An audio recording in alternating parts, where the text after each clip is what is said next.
Hi everyone, ఈరోజు నేను మీకు ఎగ్తో ఒక వెరైటీ రెసిపీని షేర్ చేస్తున్నా. అది వచ్చేసి మనం ఫస్ట్ ఎగ్స్ బాయిల్ చేసేసుకోవాలి. తర్వాత చాకుతో ఇలా ఘాట్ పెట్టుకోవాలని. ఇప్పుడు ఇందులో సాల్ట్, పసుపు, కారం కొంచెం కొంచెం వేసుకొని నూనెలో బాగా మిక్స్ అయ్యేటట్టు కలిపేసుకుని అందులో ఉడకపెట్టిన ఎగ్స్ వేసేసి మనం కొంచెం లైట్గా ఫ్రై చేసుకుంటే బాగుంటుంది. చూసే ఇలా ఫ్రై అవ్వాలి.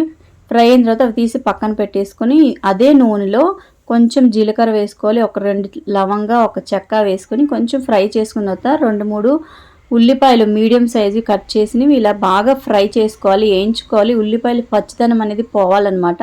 అందులోనే కొంచెం కరివేపాకు, 1 స్పూన్ అల్లం వెల్లుల్లి పేస్ట్ వేసి చూసారుగా ఉల్లిపాయలు బాగా ఫ్రై అయినాయి. కొంచెం సాల్ట్, పసుపు, కారం వేసి ధనియాలు, జీలకర్ర, గరం మసాలా కొంచెం పౌడర్ వేసి 2 నిమిషాలు ఫ్రై చేసుకొని ఎగ్స్ వేసేసుకోవాలి. కొంచెం కొత్తిమీర వేసి గార్నిష్ చేసుకొని స్టవ్ ఆఫ్ చేసుకుంటే ఇది రైస్లోకి, చపాతీలోకి ఎందులోకైనా కూడా బాగుంటుంది. Like, share, subscribe.